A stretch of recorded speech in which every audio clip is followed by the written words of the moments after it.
My husband Oliver told me, "I married you because you're the boss's daughter," with a smile. I was sick in bed, looking at the scarves and gloves I'd knitted for him tossed aside without care. His words hurt, making me realize I needed to confront him. Oliver and I have been married for 5 years. We don't have kids, but we've been happy together. He's always busy with work, which sometimes leaves me feeling lonely. But he tries to make time for us on his days off, which helps. I met Oliver through my dad, who used to be his boss. Oliver suggested I stay home after we got married, which seemed like a good idea at the time. It gave me time to pursue my hobbies like sewing and knitting. Every winter, I made Oliver scarves and gloves. At first, they weren't very good, but I improved over time. Oliver started saying they were as good as store-bought ones, which made me happy and encouraged me to keep sewing. One day I told Oliver, "Someday, when we have a child, I want us to sew together." He smiled and replied, "Maybe I'll learn when the time comes." I always supported Oliver, took care of the house, and made sure we spent time together on his days off. With his high salary, we seemed to live a privileged life to outsiders. I was content with this life, imagining a quiet future with my kind husband and our child. About 2 years ago, our peaceful life was interrupted. I suddenly felt dizzy and collapsed while waiting for Oliver to come home. He rushed me to the hospital. When I woke up in a hospital bed, I overheard Oliver talking to the doctor. My symptoms were serious and likely something I would have to deal with for life. It wasn't life-threatening immediately, but it could happen again.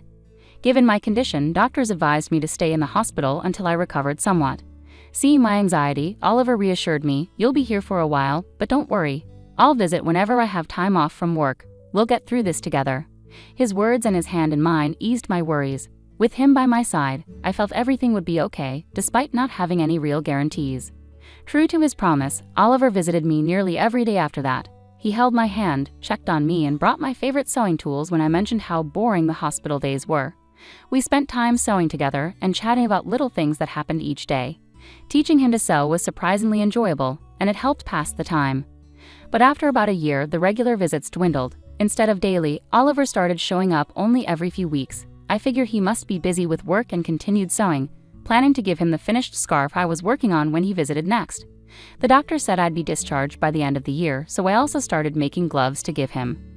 After a long time apart, I poured my emotions into making the gloves for Oliver. But when he finally visited, he looked coldly at the gloves and said, "Are you still making these? It's annoying." He handed me back the scarf I'd made and divorce papers.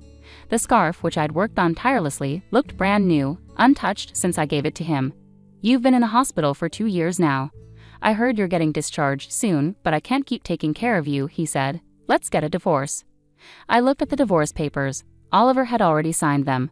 I thought, so this is how it ends. Truthfully, I'd thought about this possibility ever since he stopped visiting regularly. I tried to convince myself he was just busy with work, but I knew the real Oliver wouldn't neglect me like this. If work had gotten in the way, he would have told me. When he stopped coming without explanation, I knew this was coming. That's why I managed to ask calmly why he wanted a divorce. I wasn't trying to hold on to Oliver. In fact, I knew I had probably become a burden to him. If the kind Oliver I knew wanted a divorce, then I guessed I had no choice. But since Oliver had promised we face things together, I was curious why he had changed his mind. When I asked him, still dazed, Oliver replied harshly, "Isn't it obvious? Since I married you, it's been nothing but trouble. I'm tired of those scarves and gloves you give me every year. I only married you because your father's the boss. How am I supposed to handle you getting sick on top of everything?" He laughed at me mockingly, saying he was fed up with dealing with me. It seemed he resented my innocent enjoyment of our life together. Whenever I talked about happiness, love, or loneliness, he seemed to think I was foolish. Who even wears handmade scarves anymore without feeling embarrassed? Getting those things from you is annoying and a hassle. As Oliver spoke, I noticed he was wearing a luxurious scarf that I hadn't given him. It was clearly better quality than the ones I had made. I wondered if he had never used any of my gifts before. Perhaps they had always annoyed him, and I hadn't realized. After I got sick and my father retired, Oliver no longer had to pretend to care about me at work. Having a sick wife became a convenient excuse for him. In the first year, he made a show of visiting me between his work duties. I could imagine my father, before retiring, praising Oliver at work for being a good husband who worked hard while looking after his sick wife. Oliver had crafted this image for himself and was well liked by his colleagues. That's what he wanted, and it seems my value to him was only realized when I fell ill. When I confronted him with these thoughts, Oliver looked surprised and admitted, "Well, it did make things easier at work. Whenever I mentioned you, people were sympathetic and treated me well. If I worked late, I was praised for being dedicated. If I needed a break, I just had to say my wife is, and that was enough. He said this without a hint of regret. He had cleverly used my illness to his advantage in ways I hadn't known. And as for my upcoming promotion, well, they may be idiots, but I owe it to your illness, he added. As I listened with my head bowed, I looked up when he finished speaking. Instead of the man I loved, I saw a cruel grin on his face. I realized this was his true self. Well, if I could be of some use, then that's good. We probably won't see each other again, so take care, I calmly said, returning the divorce papers to him. He took them without a second glance and swiftly left. That marked the end of our marriage, and I silently cried. After some time, I left the hospital and moved back in with my parents. When my father heard what had happened, he was outraged. I never expected him to be like that, he said. But I had already made my peace. I reassured my father and told him I wanted to stay with them. After tidying up the house, my parents understood and encouraged me to do what made me happy. For now, that meant living with them. Before moving back with my parents, I decided to visit our old house. But when we arrived, the front door lock was broken. Perplexed, we rang the doorbell and were met by a stranger. I asked him about it, and he told us he had bought the house a few months ago and was now living there happily with his family. My parents were furious, but I chose not to disturb the new residents and quietly left. Unable to leave it be, I called my husband right away. He casually replied, "Yeah, I sold it while you were in the hospital. Keeping the money is my compensation. It was my house originally, so you can't complain, right?" His nonchalant words made me sigh. I wish he had told me sooner, I thought.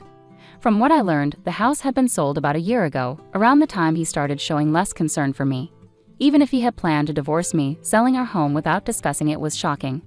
Although we had finalized our divorce by signing the papers, we still needed to discuss dividing our assets after my discharge. We had scheduled a meeting for the following week, but my husband had acted on his own, which was beyond belief. When I calmly confronted my husband over the phone, telling him he didn't understand anything, he seemed puzzled. "What do you mean?" he asked. I replied, "I'll explain next week," and hung up. I smiled at my concerned parents and asked my father for a favor. I shared my plans with him and asked him to get everything ready. "I've already prepared all the necessary documents. There's not much time before our meeting next week, but we'll manage," my father said, with a slightly worried smile. As my father, he probably felt guilty for introducing me to my husband. His anger toward my husband spurred him to do everything possible to help me. I thanked him and looked forward to our meeting day. Just imagining my husband's face made me smile for the first time in a while. With my father's support, I got ready for the meeting. We decided to meet at my parents' house. We sat in a row, my parents and I on one side, and my husband on the other. He must have known my parents were hurt by the divorce, but he seemed indifferent now. He probably felt there was no need to respect my parents anymore. He remained composed, even showing a hint of a smirk. His attitude was disrespectful and arrogant. "I'm the one who's been wronged here, but I don't plan to ask for too much," I said calmly. "The money from selling the house will be enough," my husband replied, trying to appear generous. My father's face turned red with anger, but I gently placed my hand on his to calm him. We knew that in this discussion my husband was the one at a disadvantage, so there was no need for us to get overly upset. "Before we proceed, there's something important to discuss," I continued, and my father handed over a document. It proved that the land under the house my husband sold belonged to my father. "Yes, the house was in your name, that's clear. But the land belongs to my father, and he holds the title," I explained, showing him the document. My husband frowned slightly. "So what? The house was still mine. No one can complain. Do you think this gives you a way to get back at me?" He chuckled as if he found the whole situation absurd. "It's true that legally, selling the house under my husband's name posed no issues, even though the land belongs to my father," I explained further. "However, this creates a significant problem for the family who bought the house. You sold the house, right? But since my father owns the land, he could demand rent from the family living there. Wouldn't that cause trouble?" I questioned. "We're not planning to take that step, but we won't give up our land rights for nothing. In this situation, our plan is to offer the family the opportunity to purchase the land. We won't ask them to leave or charge rent monthly, but it would be problematic if they refuse to buy the land. Originally, my father intended the land as a gift for us to live on, not to be given away freely to strangers. If they refuse, the family who bought the house might even sue you because the deal wasn't as they were led to believe. Imagine their frustration buying their dream home only to find out they have additional expenses." After we confirmed my father's ownership of the land, we went straight to the family who bought the house. When we explained the situation, they were understanding. They agreed that if there were any legal issues, it would be the seller's responsibility, meaning my husband.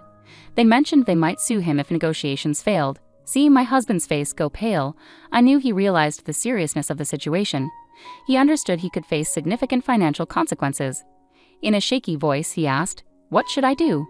I smiled and replied, "The family could buy the land from us to settle everything smoothly. You'll have to cover that cost. Once they own both the house and land, all current issues will be resolved. Since they weren't informed of the land's value when buying the house, they might demand compensation from you. But that's their decision. The problem is, due to its prime location, the land could be worth more than the house. Even if my husband sells all his assets, it might not be enough. In the end, he could be left with nothing. Alternatively, you could buy back the house and pay for the land, along with a relocation fee to the family. This would return both the house and land to your possession. You could then sell them again, possibly making some money. However, after paying the relocation fee, it's unlikely you'd end up with much," I explained. "Either way, you're facing losses," I continued. "And regarding alimony, your actions have caused me significant mental distress. I intend to seek compensation for that, so keep that in mind. I've come to realize you used me as a pawn for your career ambitions. Now that I know this, I'm repulsed by everything you've done, and I plan to pursue damages for the emotional distress it's caused me. While evidence may be limited and winning uncertain, discussing this matter is crucial given your current situation." Cornered, Oliver may soon face these harsh realities, my father added. "Despite being retired, I still have many connections from my career. I've been in touch with former colleagues who have shared your opinions and actions regarding my daughter. You're being looked down upon by everyone, Oliver." With a cheerful smile, my father shared the news, and finally, Oliver understood the gravity of his situation. The status he had built at work, using me and the money from selling the house without my consent, was slipping away. "Now let's discuss what happens next," I said, clasping my hands together and smiling. It was a different smile from any Oliver had seen before, brighter since our separation. "You must understand that the fate of your assets will be decided today," I continued. Drawn in by my words, Oliver could only manage a forced laugh, tears in his eyes. The negotiations favored me, and Oliver agreed to pay alimony. We also settled that Oliver would compensate for the land where the house stood, which we then explained to the family who bought our house. In the end, everyone benefited except Oliver, who lost everything. The rumors my father started spread through the company, causing Oliver to lose his status and halt his chances for promotion. As the rumors continued, Oliver found himself isolated, and eventually my father informed me that Oliver had resigned. It's tempting to see it all as karma, as gains made through exploitation are fragile. What Oliver thought he had achieved turned out to be fleeting. As for me, I'm living in my parents' home now and teaching sewing classes. My classes aren't packed, but I earn a decent income thanks to local participants like neighborhood women and children. Although I couldn't have children of my own, as I once mentioned to Oliver, I've discovered that sharing my passion brings me genuine happiness.